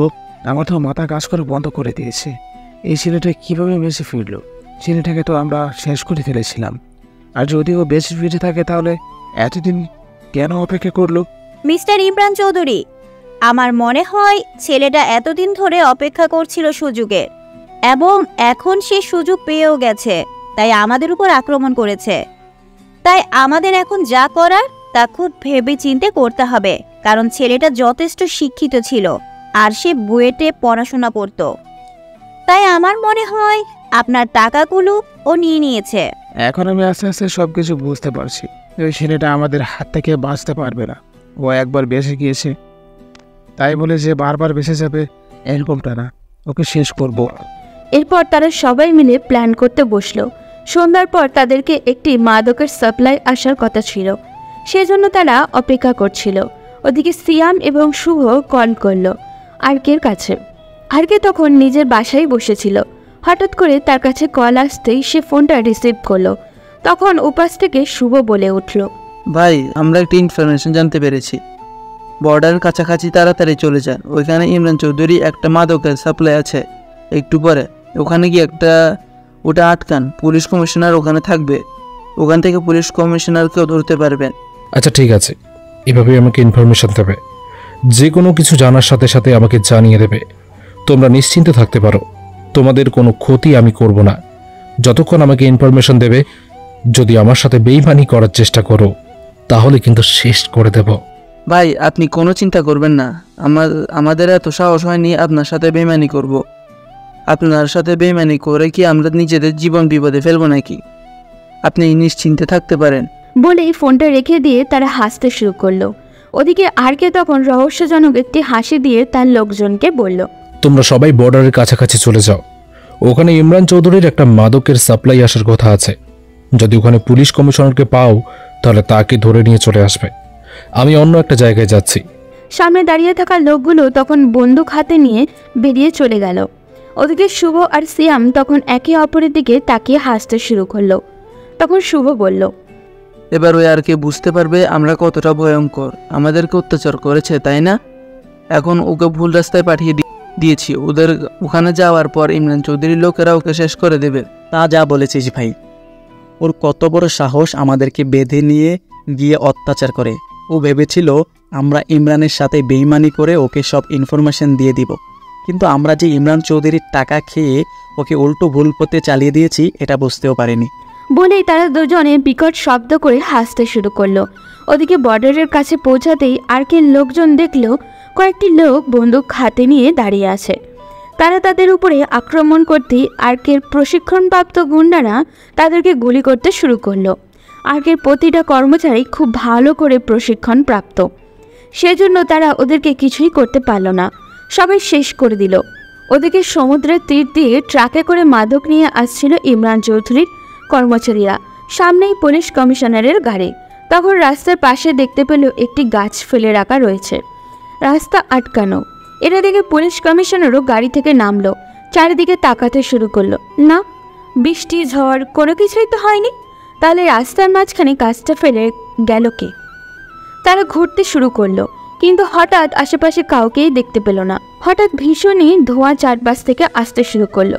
কমিশনারের সামনে তাকাতেই দেখতে পেল একটি কালো পোশাকধারী লোক তাদের সামনে দাঁড়িয়ে আছে। কমিশনার তখন গুলি করতে শুরু করলো, কিন্তু গুলি লোকটার উপরে লাগার পরেও সে স্বাভাবিকভাবেই দাঁড়িয়ে আছে। লোকটা এগিয়ে আসতে শুরু করলো কমিশনারের দিকে। কমিশনার পিছিয়ে যেতে যেতে হঠাৎই হোঁচট খেয়ে পড়ে গেল। লোকটা তখন কাছে এসে কমিশনারের গলা চেপে ধরে বলল, কি বলেছিলাম কমিশনার, সময় এগিয়ে এসেছে, তোর মৃত্যুর সময় চলে এসেছে। তুই কি ভেবেছিলি তুই আরকে শেষ করে দিবি? আরকে যাকে শেষ করার কথা বলে সে আরকের হাত থেকে কোনোদিনও বাঁচতে পারে না। তোর মৃত্যুর সময় চলে এসেছে, তোকে মরতেই হবে। চোখের সামনে ভয়ানক আরকে দেখে কমিশনারের কাপড় নষ্ট হয়ে গেল। সে কি করবে কিছুই বুঝে উঠতে পারছিল না। সে তার আশেপাশে তাকিয়ে দেখল বাকি পুলিশেরা আর ইমরান চৌধুরীর কর্মচারীরা সবাই মাটিতে শুয়ে পড়েছে। সেই ধোঁয়ার মধ্যে ছিল ভয়ঙ্কর একটি কেমিক্যাল, তাই সবাই ঘুমিয়ে পড়েছে রাস্তার মাঝখানে। কমিশনারের মাথা ঘুরতে শুরু করলো, কিন্তু আরকে কেন অজ্ঞান হচ্ছে না এটা কমিশনার চিন্তা করছিল। তখন লক্ষ্য করলো আরকের মুখের মধ্যে মাস্ক। কমিশনার আস্তে আস্তে অজ্ঞান হয়ে পড়ল। তখন তাকে গাড়িতে তোলা হলো। এরপর আরেকটু দূরে গিয়ে আবারও ফিরে আসলো গাড়িটাকে। একটু সাইড করে গাড়ি থেকে একটি বোম বের করলো। এরপর সেই ট্রাকের উপরে মেরে দিল। ট্রাকটাতে বিকট শব্দ করে সব কিছু চূর্ণ বিচূর্ণ হয়ে গেল। এরপর কমিশনারকে তুলে নিয়ে আসা হলো আর্কের আস্তানায়। সেখানে এনে তাকে জল ছিটিয়ে হুঁশ ফিরানো হলো। কমিশনার কান্না করতে শুরু করলো, আর্কের সামনে বসে হাসতে শুরু করলো। ওদিকে ইমরান চৌধুরী যখন জানতে পারলো তার মালগুলো কেউ একজন বোম মেরে উড়িয়ে দিয়েছে, তখন সে শুভ এবং সিয়ামকে ধরে নিয়ে আসলো। এরপর তাদেরকে মারতে মারতে বলল, তোরা আমার সাথে বেমানি করেছিস তাই না? তোরা আরকে সব কিছু জানিয়ে দিয়েছিস, আর আমি তোদেরকে বলেছিলাম আরকে বর্ডারের কাছাকাছি পাঠাতে, তাহলে কেন সমুদ্রের কথা আরকে বললি? স্যার বিশ্বাস করেন, আমরা আর কে এই ব্যাপারে কোনো কিছুই বলিনি। আমরা তাকে বর্ডারের কাছাকাছি যেতে বলেছিলাম। সেই জন্য দেখুন আপনার লোকজন বর্ডারে মরে পড়ে আছে। আর কে ওখানে গিয়েছিল? আমার মনে হয় ওখানে আপনার অন্য কোনো শত্রু এই কাজ করেছে। আর কে ওখানে যায়নি? হ্যাঁ স্যার, আমারও এটা মনে হচ্ছে। আমরা দুজন আর কে ভালো করে বুঝিয়েছিলাম। আর কে নিজেই বলেছে সে বর্ডারে যাবে। সমুদ্রের ব্যাপারে আর কে কোনো ইনফরমেশন জানে না। আমার মনে হয় আপনার অন্য কোনো শত্রু এটা করেছে। তখন তারা তিনজনে অবাক হয়ে গেল। কি করবে কিছুই বুঝে উঠতে পারছিল না। রায়হান রহমান তখন বললেন, ইমরান সাহেব, এবার কিন্তু আমারও ভীষণ ভয় করতেছে। আমাদের এত টাকা লস করে দিচ্ছে, আমার মনে হয় আপনার কাছ থেকে আমার দূরে চলে যাওয়া দরকার, কারণ আপনার সাথে থাকলে আমার নিজেরও জীবনের বিপদ হতে পারে। রায়হান সাহেব, আপনি ঠিক বলেছেন। আমিও এটাই চিন্তা করতেছি। আমাদের উচিত এখন দেশ ছেড়ে চলে যাওয়া, কারণ দেশে থাকলে আমাদেরও বিপদ হতে পারে। ইমরান সাহেবের সাথে শত্রুতা করতে গিয়ে পরে আমাদেরকেও মেরে ফেলবে আর কে। আপনারা দুজন কি পাগল হয়ে গেছেন? এই বিপদের মধ্যে আমাকে একা ফেলে চলে যেতে চাইছেন? এতদিন আপনাদের সাথে ব্যবসা করলাম, আর এই আপনারা এখন তার প্রতিদান দিলেন? আপনারা প্রস্তুত থাকেন, আমি আজকের ভিতরে বিদেশ থেকে একটা ভালো হ্যাকার গ্রুপ ভাড়া করে আনতেছি। ওই ছেলেটা কোথায় থাকে সব ইনফরমেশন আমি বের করতেছি। যা করার তাড়াতাড়ি করুন ইমরান সাহেব, কারণ আমরা আপনার সাথে থেকে বিপদে পড়তে চাই না। আমাদের একটা সম্মান আছে। এই ছেলেটা যে কোনো সময় আমাদের বিরুদ্ধে প্রমাণ ফাঁস করে দিতে পারে। এরপর বুঝতে পারছেন আমাদের সম্মান কোথায় যাবে? আমরা মানুষের সামনে মুখ দেখাতে পারবো না। আড়ালে এই ব্যবসাটা করছি, যদি প্রকাশ পেয়ে যায় তাহলে মানুষের সামনে মুখ দেখানো আমাদের পক্ষে সম্ভব হবে না। ইমরান সাহেব তখন তার এক বন্ধুর সাথে যোগাযোগ করলেন। তার এই বন্ধু বিদেশের একটি বড় মাফিয়া। তিনি তার সাথে যোগাযোগ করে একটি হ্যাকার গ্রুপকে পাঠাতে বললেন। সে বলল রাতের মধ্যেই তারা পৌঁছে যাবে দেশে। ওদিকে আরকে তখন কমিশনারের কাপড় খুলে বেধড়ক মারতে শুরু করলো। কমিশনার চিৎকার করছিল, কিন্তু তাকে মেরে ভিডিও করা হচ্ছিল। এরপর কমিশনার সব কিছু স্বীকার করলো, কিভাবে কি করেছে। সব কিছু স্বীকার করার পর সেই ভিডিওটা অনলাইনে ছেড়ে দেওয়া হলো। মুহূর্তের মধ্যেই সেটা ভাইরাল হয়ে গেল। পুরো দেশের মানুষ সেটা দেখার পর হাসাহাসি করতে শুরু করলো। কমিশনারের জন্য এখন বেঁচে থেকে কোনো লাভ নেই, কারণ এখন রাস্তায় বের হলেই মানুষ তাকে নিয়ে হাসাহাসি করবে। আরকে তখন এগিয়ে গেল কমিশনারের দিকে। এরপর তার গলা বরাবর একটি ছুরি ধরে বলল, তোকে রাখা হয়েছিল দেশের মানুষের সুরক্ষার জন্য, কিন্তু তুই বেইমানি করছিস। তোর দায়িত্বে অবহেলা করে তুই অপরাধীদেরকে সহযোগিতা করেছিস। তোর কারণে এই দেশের মানুষ মাদকের নেশায় আসক্ত হয়ে পড়েছিল। যুব সমাজকে তুই ধ্বংস করছিলি। আজকে তোর সব পাপের শাস্তি আমি দিয়ে দেব। তুই কি ভেবেছিলি তোর আমাকে ভুল ইনফরমেশন দিলেই আমি ভুল পথে চলতে শুরু করব? মনে রাখবি, আর কে কারো কথা শুনে চলে না, আর কে নিজে যা সিদ্ধান্ত নেয় সেটাই করে। তাই তোদের এসব ভুল ইনফরমেশন আমার কাছে কিছুই না। Good bye. বলেই কমিশনার ঘাট থেকে মাথাটা আলাদা করে দিল। এরপর কমিশনারের লাশটা পাওয়া গেল রাস্তার পাশে একটি ড্রেনে, কিন্তু মানুষ সেটাকে টুকরো টুকরো করে দিল, কারণ এই মানুষকে বাঁচিয়ে রাখার কোনো কারণ ছিল না। যে মেরেছে সে ভালোই করেছে, এইরকম বিভিন্ন কথা ছড়িয়ে পড়ল। ওদিকে ইমরান সাহেব যখন এটা দেখল তখন ভীষণ ভয় পেয়ে গেলেন। রাতে তারা বসেছিলেন তাদের আস্তানায়। হঠাৎ করে কিছু লোক তাদের সাথে দেখা করতে আসলো। তখন সামিয়া এসে বলল, স্যার, বিদেশে কয়েকজন লোক এসেছে আপনার সাথে দেখা করতে। আমি তাদেরকে চিনতে পারছি না, তাদেরকে কি ভিতরে নিয়ে আসবো? হ্যাঁ, তাড়াতাড়ি ওদেরকে ভিতরে দিয়ে আসো, ওদের জন্য আমরা অপেক্ষা করছিলাম। সামিয়া তখন তাদের ভেতরে নিয়ে আসলো। তারা সবাই কালো পোশাক পরে আছে। সবাই এসে ইমরান সাহেব, সুমানা মির্জা এবং রায়ান রহমানের সাথে পরিচিত হলো। এরপর ইমরান সাহেব সব কিছু তাদেরকে বুঝিয়ে দিলেন। তখন গ্রুপের লিডার জনসন বলল, দেখুন, আমরা কোনোদিন কোনো কাজে ফেল করিনি, এই কাজেও করব না, এই ব্যাপারে আপনি নিশ্চিত থাকতে পারেন। কিন্তু ওই টাকা ফিরে আসার সম্ভাবনা নেই আমার মনে হয়। যে কোনো হ্যাকার টাকা নেওয়ার পর সেটা ওই জায়গায় রাখে না, কারণ সেটা ওই জায়গায় রাখলে তার জন্য বিপজ্জনক। সেই জন্য টাকা সে ছড়িয়ে ছিটিয়ে ফেলছে। তাই আপনার উচিত হ্যাকারের লোকেশন বের করে তারপর তাকে শেষ করে দেওয়া।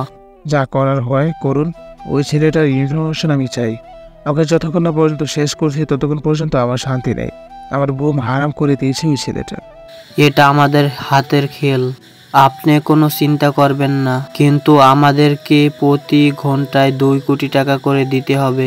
আমরা যদি 5 ঘন্টা কাজ করি তাহলে আমাদেরকে 10 কোটি টাকা দিতে হবে, এবং আমরা অ্যাডভান্স ছাড়া কোনো কাজ করি না। টাকা নিয়ে আপনাকে কোনো চিন্তা করতে হবে না, আপনাদের চাহিদার চেয়ে বেশি দিব, কিন্তু আমার কাজটা ঠিকমতো হওয়া চাই। যদি আমার কাজ কোনো সমস্যা হয় তাহলে কিন্তু আমরা বিপদে পড়ে যাব। আমরা 3 জনেই এই দেশের সুনামধন্য 3 জন মানুষ। যদি আমাদের সম্মান কোনো আঘাত লাগে তাহলে কিন্তু খুব খারাপ হয়ে যাবে। আরে মিস্টার, আপনি কোনো চিন্তা করবেন না, আপনার সম্মানে কোনো আঘাত লাগবে না। আমি কিছুক্ষণের মধ্যেই এই ছেলেটার ইনফরমেশন আপনাকে দিচ্ছি। বলেই তারা কাজে লেগে পড়ল। ওদিকে আরকে তখন নিজের আস্তানায় বসেছিল। হঠাৎ করে তার জ্যাকেটের মধ্যে এমার্জেন্সি ওয়ার্নিং বেল বাজতে শুরু করলো। তার বাড়ি থেকে আস্তানা অনেকটাই দূরে। হঠাৎ করে ওয়ার্নিং বেল কেন? এটা দেখার পরেই সে কিছুটা ভয় পেয়ে গেল। তার মানে কি কেউ তার সিকিউরিটি সিস্টেম হ্যাক করার চেষ্টা করছে? আরকে তাড়াতাড়ি করে বাসায় যাওয়ার জন্য গাড়িতে উঠল। ওদিকে প্রায় 20 মিনিট পর সেই হ্যাকার গ্রুপের লিডার ইমরান সাহেবের সামনে দাঁড়িয়ে বলল, 10 নম্বর স্টোরে 21 নম্বর বাসায় তাড়াতাড়ি চলে যান। ওই ছেলেটার ওখান থেকেই সব কিছু হ্যাক করছে। আপনারা ওইখানে গেলেই তাকে ধরতে পারবেন। অসাধারণ কাজ করেছেন। আপনাদের টাকা আমি কিছুক্ষণের মধ্যেই পৌঁছে দেব, আপনারা কোনো চিন্তা করবেন না। এখন আমাকে আমার কাজটা করতে হবে। কোথায় তোমরা সবাই? বেরিয়ে আসো। বলতে না বলতেই 40 থেকে 50 জন কালো পোশাকধারী লোক বেরিয়ে আসলো। সবাই মিলে গাড়িতে উঠল। গাড়ি চলে গেল আর্কের বাসার ঠিকানা অনুযায়ী। সেখানে গিয়ে দরজার কাছে দাঁড়িয়ে থাকা 7-8 জন লোককে সঙ্গে তারা গুলি করে মেরে ফেলল। এরপর গেটকে ধাক্কা দিতে শুরু করলো, কিন্তু কেউই দরজা খুলছে না। তখন তারা সেটা গুলি করে ভেঙে ভিতরে যেতে শুরু করলো। ওদিকে মায়া তখন নিজের রুমেই বসেছিল। হঠাৎ করে বাইরে চিৎকার চেঁচামেচির আওয়াজে শুনে বাইরে চলে আসলো। বাইরে আসতেই এত লোকজনকে দেখার সাথে সাথেই ইমরান সাহেবকে দেখে সে ভীষণ ভয় পেয়ে গেল। মায়া তখন তাদের দিকে তাকিয়ে বলল, এই কারা আপনারা, আর এখানে এসে এভাবে ধাক্কাধাক্কি করছেন কেন? আর কে কোথায়, আর কে বের করে দাও, না হলে আজকে এখানে গুলি করে মেরে ফেলবো। মায়া ভীষণ ভয় পেয়ে গেল। এই লোকগুলো রাকিবকে খুঁজছে কেন? সবার হাতে বন্দুক দেখে সে ভয় পেয়ে গেল। তখন সে কান্না করতে করতে বলল, বিশ্বাস করুন, আর কে বাসায় নেই। ও বাসা থেকে সকালে বেরিয়ে গেছে আর ফিরে আসেনি। আপনারা কেন এখানে এসেছেন? কিন্তু ইমরান সাহেবের লোকজন কোনো কথা শুনল না। মায়াকে ধাক্কা দিয়ে ফেলে তারা ভিতরে চলে গেল। এরপর সব কিছু চেক করতে শুরু করলো। পুরো বাড়িতে তারা তল্লাশি চালালো, সব কিছু ভেঙে গুড়িয়ে দিল, কিন্তু আরকে কোথাও খুঁজে পেল না। ওদিকে আরকের গাড়ির স্পিড তখন 100-র কাছাকাছি। বাড়ি থেকে আস্তানার দূরত্ব প্রায় 1 ঘন্টা। এখন সে ভীষণ চিন্তায় আছে, এই লোকগুলো যদি তার বাসার ইনফরমেশন পেয়ে যায় তাহলে মায়ার কোনো ক্ষতি করার চেষ্টা করবে। ওদিকে ইমরানের লোকজন বাইরে বেরিয়ে আসলো, এসে বলল, স্যার ভেতরে কেউ নেই, কয়েকটা কম্পিউটার পেয়েছি, সেগুলো ভেঙে দিয়ে চলে এসেছি। আমার মনে হয় আর কে পালিয়ে চলে গেছে। পালিয়ে যাবে কোথায়? ওর বাসার ইনফরমেশন যখন পেয়ে গেছি, ওকেও পেয়ে যাব। ও আমাদের হাত থেকে বাঁচতে পারবে না। এখন এই মেয়েটাকে তুলে নিয়ে আসো। এই মেয়েটাকে যদি আটকে রাখি তাহলে আর কে এমনিতেই খুঁজে পাওয়া যাবে। কি বলছেন আপনারা? আমাকে ছেড়ে দে, আমাকে কেন তুলে নিয়ে যাচ্ছেন? মায়া কান্না করছিল, কিন্তু তারা কোনো কথা না শুনে মায়াকে টেনে গাড়িতে তুলল। এরপর তারা গাড়ি নিয়ে চলে গেল ইমরান সাহেবের আস্তানায়। সেখানে গিয়ে মায়াকে বেঁধে রাখা হলো। ঠিক সেই মুহূর্তে আরকে নিজের বাসার সামনে আসলে সে নিজের গার্ডদেরকে মাটিতে শুয়ে থাকতে দেখে সে পাগলের মতো ভিতরে গেল। গিয়ে দেখলো তার বাড়ির সব কিছু ভেঙে ফেলা হয়েছে। এটা দেখে সে তাড়াতাড়ি মায়ার রুমে গেল, কিন্তু মায়ার রুমে নেই। তখন সে চিৎকার করে মায়াকে ডাকতে শুরু করলো, কিন্তু মায়াকে কোথাও খুঁজে পেল না। এরপর সে তার পার্সোনাল রুমে গেল। সেখানে গিয়ে দেখতে পেল কম্পিউটার সহ সব কিছুই ভেঙে ফেলে রাখা হয়েছে। তার মানে কেউ একজন বাড়িতে এসেছিল আর এভাবে সব কিছু ভেঙে দিয়ে চলে গেছে। তখন সে সিসিটিভি ক্যামেরাগুলো চেক করতে শুরু করলো। ক্যামেরা চেক করতেই দেখতে পেল আসল কাহিনী। এটা দেখার পর সে ভীষণ রেগে গিয়ে ফোন বের করে কাকে জানি কল করলো। কল করে বলল, তাড়াতাড়ি একটা কাজ করো, আমার জন্য কয়েকটা কম্পিউটার নিয়ে আমার বাসায় আসো, আর তোমরা যারা আছো সবাই আমার বাসায় চলে আসো। আমার বাসায় আক্রমণ করা হয়েছে, মায়াকে তুলে নিয়ে যাওয়া হয়েছে। এটা ইমরান চৌধুরীর কাজ, ওকে ছাড়বো না। ওর মৃত্যুর ঘণ্টা বেজে গেছে। আমার মায়ার দিকে যে হাত বাড়াবে তাকে শেষ করে দেব আমি। ওকে স্যার, আপনি কোনো চিন্তা করবেন না, আমি এখনই চলে আসতেছি সব কিছু নিয়ে। ম্যাডামের কিছু হবে না, আপনি কোনো চিন্তা করবেন না। ওই ইমরান চৌধুরীকে যতক্ষণ না পর্যন্ত পিষে মেরে ফেলছি ততক্ষণ পর্যন্ত আমাদের শান্তি নেই। ওদিকে মায়াকে বেঁধে রাখা হয়েছে চেয়ারের সাথে। সুমানা মির্জা একটি লাঠি নিয়ে আসলেন, এসে মায়াকে মারতে শুরু করলেন। মায়ের চুলের মুঠি ধরে তিনি টানতে টানতে বললেন, এই নে ফোন, তাড়াতাড়ি তোর জামাইকে কল করে বলবি এখানে চলে আসতে। যদি একটু চালাকি করার চেষ্টা করে তাহলে তোদের দুজনকে শেষ করে ফেলবো। মাফিয়া আর কে, তাই না? ওর কত বড় সাহস আমার সাথে লাগতে এসেছে। তোরা জানিস না আর কি কতটা ভয়ঙ্কর। যদি জানতি তাহলে এই কাজ কোনো দিনও করতে পারতি না। আরকের কলেজে আমি, ওর কলেজে তোরা আঘাত করেছিস। তোদের সবাইকে শেষ হয়ে যেতে হবে। এই কথা শোনার পর সুমনা মির্জার রাগ আরও বেড়ে গেল। তিনি মায়ের 2 গালে কয়েকটি থাপ্পড় দিলেন। এরপর বললেন, ধরা পড়ে গেছিস, এরপরও তেজ কমেনি। তোর ওই আর কে আমি নিজের হাতে গুলি করে মারব। আমি কতটা ভয়ঙ্কর এটা তোরা এখনো বুঝতে পারিসনি, তাই এরকম কথা বলতেছিস। তাড়াতাড়ি কল করে বলবি এখানে চলে আসতে। মায়া তখন ফোনটা হাতে নিয়ে এরপর রাকিবের নাম্বারে কল করলো।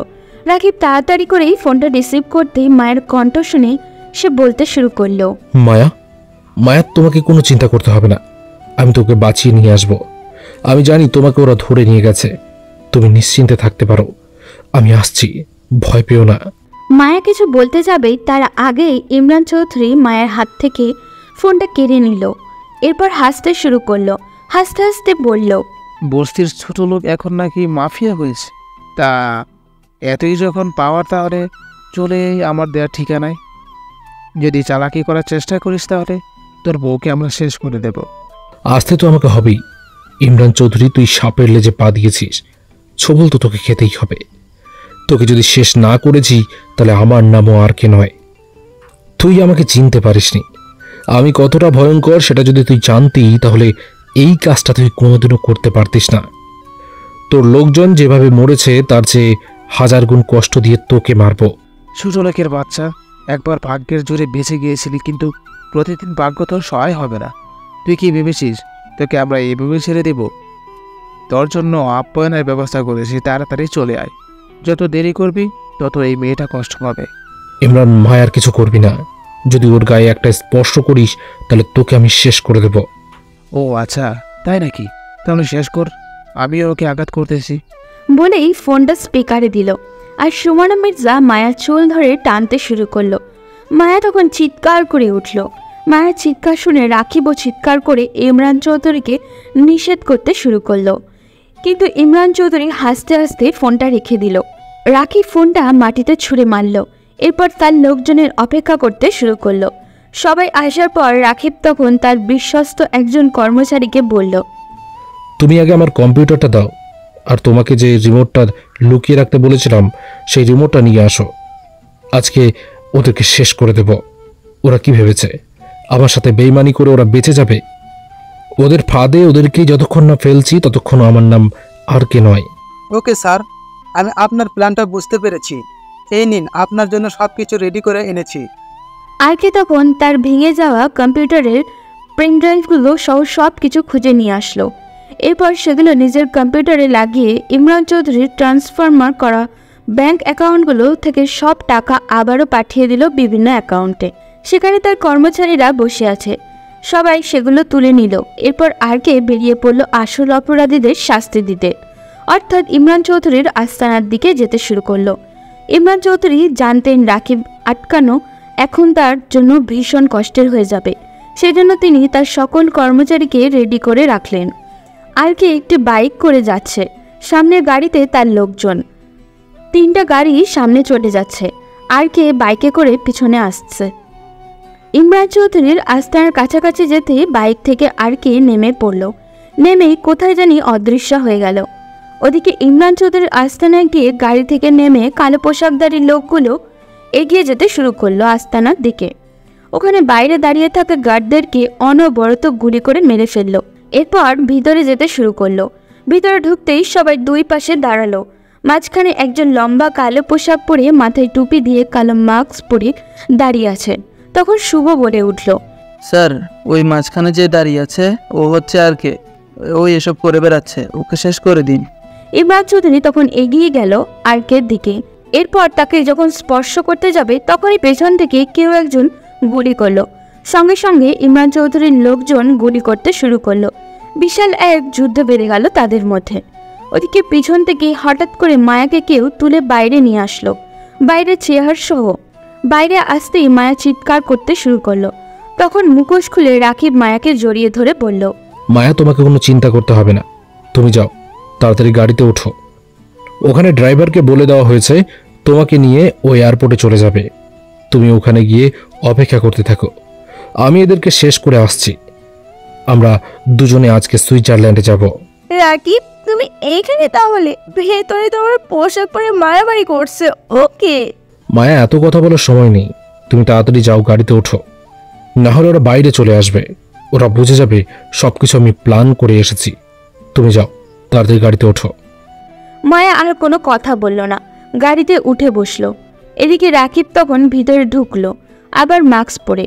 দুইটা আরকে আসলে কে এটা কেউই জানে না। ভিতরে ঢুকেই আরকে চিৎকার করে উঠল। সবাই থেমে গেল। আরকের লোকেরা আস্তে আস্তে বাইরে যেতে শুরু করলো। তখনই ইমরান চৌধুরী হাসতে হাসতে বলল, কি আরকে, বস্তির ছেলে, এই তোদের পাওয়ার? এখনই পালিয়ে চলে যাচ্ছিস? এসেছিলি তো আমার সাথে লড়াই করার জন্য, তাহলে পালিয়ে চলে যাচ্ছিস কেন? আরে বোকা, তুই কি ভেবেছিস আমরা নিজেরা নিজেদের জীবন এভাবেই দিয়ে দেব? আমরা এতটাও বোকা নই। তোদের সময় হয়েছে মরার, সেজন্য আমরা বেরিয়ে যাচ্ছি। তোদের সবাইকে একত্রে মারব। এর আগে তোদের বিরুদ্ধে সব প্রমাণ তো সরকারের কাছে সাবমিট করতে হবে। সেই জন্য এতক্ষণ ধরে একটু অভিনয় সাজাচ্ছিলাম। আর অভিনয় করতে হবে না। রবি, মুখোশ খুলে ফেলাও। বলতে না বলতেই নকল আরকে অর্থাৎ প্রথমে যে ভিতরে ঢুকেছিল সে মুখোশ খুলে ফেলল। তখন রাকিব বলে উঠল, আমি তো প্রথমে ভিতরেই ঢুকিনি। প্রথমে আমার বন্ধু রবি ভিতরে ঢুকেছিল তোদের আসল পরিচয়টা ভিডিও করার জন্য। তোরা ওর ওপর আক্রমণ করেছিলি, আমরা সব কিছু ভিডিও করলাম। এরপর সেটা সরকারের কাছে পাঠালাম যাতে তোদের আসল পরিচয়টা সবাই জানতে পারে। এরপরেই তো আমি ভিতরে ঢুকলাম। তোরা কি ভেবেছিলি মায়াকে দিয়ে আমাকে হুমকি দিবি? কোথায় মায়া? দেখ তো মায়া আশেপাশে আছে কিনা। এই কথা বলতেই ইমরান চৌধুরী এবং তার লোকজন আশেপাশে তাকাতে শুরু করলো, কিন্তু মায়াকে কোথাও দেখতে পেল না। এটা দেখার পর তারা সবাই অবাক হয়ে গেল। তখন রাকিব হাসতে হাসতে বলল, আরে চারিদিকে তাকিয়ে কোনো লাভ নেই। সে এতক্ষণ অনেক দূরে চলে গেছে। আমার লোকজন তাকে অনেক দূরে নিয়ে চলে গেছে। তোরা এদিকে ব্যস্ত ছিলি, ওদিকে আমি আমার কাজটা করে ফেলেছি। আর তুই, শুভ আর সিয়াম, তোরা কি ভেবেছিলি আমার সাথে তোরা চালাকি করছিলিস? তোরা একবার নিজেদের গলায় হাত দিয়ে দেখ তো কি আছে। তখন তারা দুজনেই তাদের গলায় হাত দিল। দেখতে পেল একটা কালো জিনিস তাদের গলায় লাগানো, কিন্তু তারা কিছুতেই বুঝতে পারছিল না এই জিনিসটা আসলে কি। তখন রাকিব হাসতে হাসতে বলল, আরে বোকারা, তোরা কি ভুলে গেছিস? তোদেরকে ছেড়ে দেওয়ার আগে একবার অজ্ঞান করেছিলাম।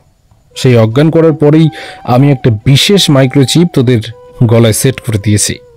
তোরা বেইমানি করবি সেটা আমি খুব ভালো করেই জানতাম, কারণ বিশ্বাসঘাতকদেরকে আমি কখনো বিশ্বাস করি না। তাই এটা লাগিয়ে দিয়েছিলাম। তোদের এখানকার সব কর্মকাণ্ড আমি ওখানে বসেই দেখতাম এবং শুনতাম। তোদের সব প্ল্যান সম্পর্কে আমি জানতাম। আমি তো ওদের সাথে শুধু অভিনয় করছিলাম। তোরা আমাকে বর্ডারের কথা বলে কি ভেবেছিলি ওখানে নিয়ে আমাকে মেরে ফেলবি? আরে আমি তো আগে থেকে জানতাম তোরা সমুদ্র দিয়ে মালগুলো পাচার করবি। সেই জন্যই আমি আগে থেকেই ওখানে প্রস্তুত ছিলাম আর বর্ডারে পাঠিয়েছিলাম আমার কিছু কর্মচারীদেরকে। আরও শুনবি? শুনলে তো আরও অবাক হয়ে যাবি। এই কথা বলেই রবি এবং রাকিব দুজনেই হাসতে শুরু করলো। ইমরান চৌধুরী এবং তার সাথে থাকা তিনজনই অবাক হয়ে গেল। সুমানা মির্জা তখন পালানোর চেষ্টা করলো। রাকিব চিৎকার করে বলল, আরে ম্যাডাম, আপনি কোথায় পালিয়ে চলে যাচ্ছেন? এখান থেকে পালানোর কোনো সুযোগ নেই, কারণ চারিদিকটা ঘিরে ফেলা হয়েছে। এখান থেকে পালিয়ে যেতে পারবেন না, তাই এমনি পালিয়ে গিয়ে কোনো লাভ নেই। আপনি তো আঘাত করেছিলেন আমার কলিজায়, তাই না? যে মেয়েটাকে আঘাত করেছেন সেই মেয়েটা কোনো সাধারণ মেয়ে নয়। আর্কের কলিজাও। আমার কলিজায় যে আঘাত করে তাকে শেষ হয়ে যেতে হয়। এই আর কে, তুই নিজেকে অনেক বেশি চালাক মনে করিস, তাই না? তাকিয়ে দেখ, আমার লোকজন বন্দুক নিয়ে দাঁড়িয়ে আছে তোর পিছনে। এখান থেকে তুই কীভাবে পালাবি? আমরা মরলে তোকে নিয়ে মরবো। তোকে আজ এখান থেকে কেউ বাঁচিয়ে নিয়ে যেতে পারবে না। তাদের সবাইকে আমি এখানেই শেষ করব। আর তোর লোকজন তোকে রেখে পালিয়ে চলে গেছে। এখন তোরা দুইটা এখানেই মরবি আমাদের হাতে। আমি তোদের মতো দুধ কলা দিয়ে কালসাপ পুষি না। আমার প্রতিটা কর্মচারী আমার জন্য জীবন দিতে প্রস্তুত। কেউ আমার সাথে বেইমানি করবে না। ওদেরকে আমি বলেছিলাম এখন এখান থেকে বেরিয়ে যেতে, কারণ তাদের জীবন আমি ঝুঁকির মুখে ফেলতে চাই না। আমি তো তোর মতো কাপুরুষ নই যে নিজে লুকিয়ে থেকে কর্মচারীদেরকে দিয়ে কাজ করাবো। আমি প্রতিশোধ নেওয়ার হলে সামনাসামনি লড়াই করি। সেই জন্যই তো সামনাসামনি আসলাম। তুই কি ভেবেছিস আমি বিনা প্ল্যানে এখানে চলে এসেছি? তোকে মানুষ বিশ্বাস করে ভোট দিয়েছিল, মন্ত্রী বানিয়েছিল, কিন্তু তুই মানুষের টাকা মেরে বিদেশে পাচার করার প্ল্যান করছিলি, তাই না? একবার কল দিয়ে দেখ তো ম্যানেজারের কাছে তোদের তিনজনের অ্যাকাউন্টে একটা টাকাও আছে কিনা। তোরা তিনজনই এখন রাস্তার ফকির। এই কথা শোনার পর তিনজনই পাগলের মতো কল করতে শুরু করলো বিভিন্ন ব্যাংকে, কিন্তু সেখানে সবখানে জানানো হলো তাদের অ্যাকাউন্ট থেকে টাকা তুলে নেওয়া হয়েছে। এটা শোনার পর তারা তিনজনই অবাক হয়ে গেল। রায়হান রহমান এবং সুমানা মির্জা দুজনেই দৌড়ে আসলে রাকিবের দিকে। এরপর তার পা জড়িয়ে ধরে কান্না করতে করতে বলল, আমাদের ক্ষমা করে দাও। আমরা ভুল করে ফেলেছি, আর কোনোদিন এরকম কোনো কাজ করব না। তোমার সাথে লাগতে গিয়ে অনেক বড় অন্যায় করেছি, আমাদেরকে শেষবারের মতো ক্ষমা করে দাও। আমরা আর কোনোদিনও এরকম কোনো কাজ করব না। এই লোকটার কথা মতো লোভে পড়ে গিয়েছিলাম, এখন আমার ঠিক মতো ব্যবসা করব। হ্যাঁ বাবা, তুমি তো আমার ছেলের মতো। আমি না হয় একটা ভুল করেই ফেলেছি। আমি তো তোমার মায়ের মতো। আমাকে ক্ষমা করে দাও, শেষবারের মতো ক্ষমা করে দাও। আমি এই ইমরান সাহেবের কথার মতো টাকার লোভে পড়ে এই কাজ করেছি। আমাদের টাকাগুলো ফিরিয়ে দাও। আমরা আমাদের ব্যবসা নিয়েই সন্তুষ্ট থাকব, আর এরকম করব না। ক্ষমা? আর্কের ডায়েরিতে ক্ষমা বলে কোনো শব্দ নেই। আরকে শুধু ধ্বংস করতে জানে, ক্ষমা করতে জানে না। তোদের সবাইকে শেষ করব। তোরা কি পারবি আমার পরিবারের সবাইকে ফিরিয়ে এনে দিতে? 200 পরিবারকে তোরা শেষ করে দিয়েছিলি ওই বস্তির, কিন্তু কেউ তোদের কিচ্ছু করতে পারেনি। আজ সেই পাপের শাস্তি তোদেরকে পেতে হবে। সবাই জেনেছিল সেদিনটা একটা দুর্ঘটনা, কিন্তু তোরা পরিকল্পনা করে 200টা ফ্যামিলিকে পুড়িয়ে মেরে ফেলেছিলি। আজও সেই আগুন আমার কলিজা পুড়িয়ে শেষ করে দিচ্ছে। তারা দুজনেই কান্না করতে শুরু করলো। ইমরান চৌধুরী কী করবে কিছুই বুঝে উঠতে পারছিল না। হঠাৎ করেই আরকে আর রবি নিজেদের পকেট থেকে পিস্তল বের করে তাদের পিছনে থাকা ইমরান চৌধুরীর কর্মচারীদের মাথায় গুলি করে তাড়াতাড়ি আস্তানা থেকে বের হয়ে দরজাটা বন্ধ করে দিল। এরপর হাসতে হাসতে চিৎকার করে বলল, আরকে এতটা বোকা নয় যে তোদের সাথে লড়াই করবে এখানে বসে। তোদের পাশে যে দুজন দাঁড়িয়ে আছে, শুভ এবং সিয়াম, তাদের দুজনের গলায় যে চিপটা আছে, এটা শুধু একটা চিপ নয়, এটা একটা বোমা। তাদেরকে আমি হিউম্যান বোম বানিয়ে পাঠিয়েছি। এখন আমার হাতে রিমোট। এই রিমোটের একটা ক্লিকে এই পুরো আস্তানাটা উড়ে টুকরো টুকরো হয়ে যাবে। ওদিকে শুভ এবং সিয়ামের থেকে দৌড়াতে শুরু করে সবাই, কিন্তু একটা আস্তানার ভিতরে আর কতটুকুই যাবে। ইমরান চৌধুরী এবং তার লোকজন এসে দরজা ধাক্কাতে শুরু করে, কিন্তু দরজার বাইরে থেকে বন্ধ করে দেওয়া হয়েছে। ইমরান চৌধুরী কান্না করতে শুরু করলেন, কিন্তু একটু দূরে গিয়ে আরকে নিজের পকেট থেকে রিমোটটা বের করে চোখ বন্ধ করে রিমোটের একটি ক্লিক করলো। ইমরান চৌধুরী পুরো আস্তানাটা চূর্ণ বিচূর্ণ হয়ে উড়ে গেল। আরকে তখন রবিকে জড়িয়ে ধরে বলল, রবি, তুই আমার জন্য যা করেছিস তা আমার কল্পনার বাইরে ভাই। এখন আমাকে চলে যেতে হবে। আমি জানি এই কয়েকদিন অনেক আলোচনা সমালোচনা হবে, তাই আমার এখন এখান থেকে চলে যাওয়া উচিত কয়েক বছরের জন্য। আমি চাই আমার একটা সুন্দর সংসার হোক। আমার প্রতিশোধের যে আগুনটা ছিল সেটা আমি শেষ করতে পেরেছি। এখন মায়াকে নিয়ে সুন্দর একটা সংসার সাজাতে চাই। এটা আমার দায়িত্ব ছিল। বন্ধু, আমি দোয়া করি তোরা যেন সুখে থাকিস। আমিও খুব তাড়াতাড়ি তোদের সাথে দেখা করার জন্য আসব, কিন্তু এখন তাড়াতাড়ি চলে যা, কারণ কিছুক্ষণের মধ্যেই এখানে পুলিশ চলে আসবে।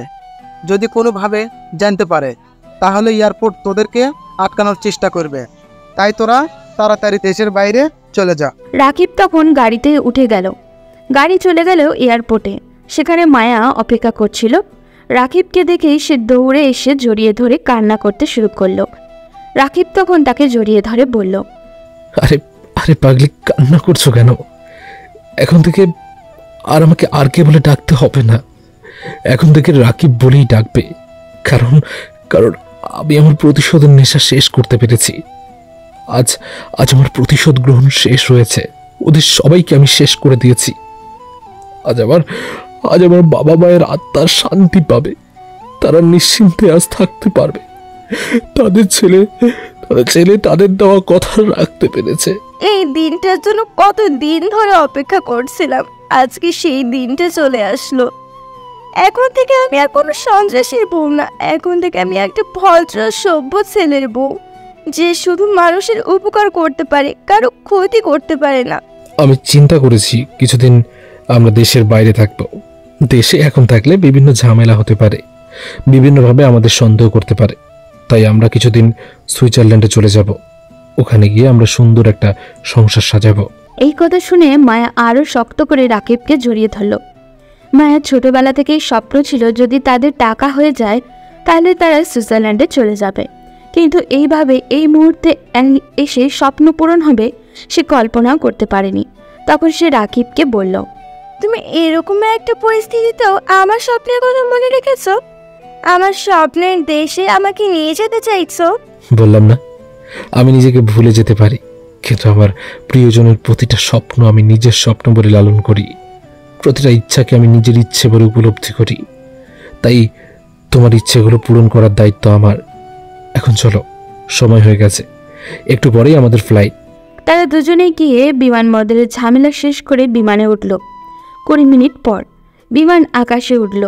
দিল বিমানের ছোট্ট জানলা দিয়ে উড়ে যাওয়া মেঘের দিকে তাকিয়ে মায়া রাকিবকে বলল, আচ্ছা রাকিব, এই পৃথিবীর মানুষগুলো কি ভালো হবে না? ওরা যদি লোভ না করতো তাহলে এত কিছু হতো না, এত ঝামেলায় পড়তে হতো না কাউকে। ওদের খারাপ কাজগুলোর কারণে একদিন এই পৃথিবীটা ধ্বংস হয়ে যাবে। না মায়া, এই পৃথিবী কখনো খারাপ মানুষের খারাপ কর্মকাণ্ডের জন্য ধ্বংস হবে না। যারা খারাপ মানুষের এসব কর্মকাণ্ড দেখেও কিছু করে না, তাদের জন্যই ধ্বংস হবে। তাই আশেপাশে অন্যায় হলে তার প্রতিবাদ করতে হবে। বসে বসে দেখলে একদিন সেটা নিজের ঘাড়ে এসেই চাপবে। ভাগ্য শব্দটা বড্ড ছোট, কিন্তু এই ভাগ্য এতটাই গুরুত্বপূর্ণ যার গুরুত্ব বর্ণনা করা বড্ড কঠিন। যেই খারাপ কাজ করবে, ভাগ্য একদিন তাকে এমন একটা জায়গায় নিয়ে পৌঁছবে যেখানে সে সামনে গেলে ধ্বংস দেখতে পাবে। পিছাতে চাইলে লজ্জার ঘৃণা হতাশা তাকে ঘিরে ধরবে। সে তখন নিজে থেকেই সিদ্ধান্তহীনতায় ভুগে মারা যাবে। রাকিব, আমি আর কিচ্ছু চাই না। এখন থেকে আমি শুধু তোমাকে নিয়ে বাঁচতে চাই। প্লিজ আমাকে ছেড়ে যেও না। আমার নিঃশ্বাস যতদিন চলবে ততদিন আমি তোমাকে আগলে রাখবো। ভালোবাসি তো তোমায়। আকাশের কোলে একে অপরের দিকে জড়িয়ে ধরল। তাদের গন্তব্য তাদের জন্য সুখের হোক, এই প্রত্যাশাই করি। জীবনে অনেক বিষয় আছে যেগুলো তোমার নিয়ন্ত্রণের বাইরে, এবং সেগুলো নিয়ে মাথা ঘামানোর মানেও হয় না। কারণ এর বাইরে তোমার হাতে হাজার হাজার জিনিস রয়েছে যেগুলো তুমি বিজয় করতে পারো। কিন্তু মানুষ এটাই মানতে চায় না, লোভে পড়ে যায়। কিছু মানুষ নিজের ক্ষমতার অপব্যবহার করে, মানুষের উপর অত্যাচার করে, দিন শেষে তারাই ধ্বংস হয়। তাই নিজের অবস্থানের উপরে সন্তুষ্ট হতে শিখুন।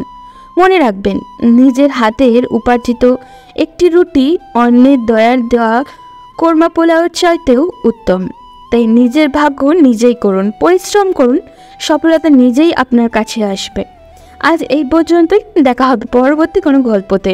সেই পর্যন্ত সবাই ভালো থাকবেন এবং সুস্থ থাকবেন।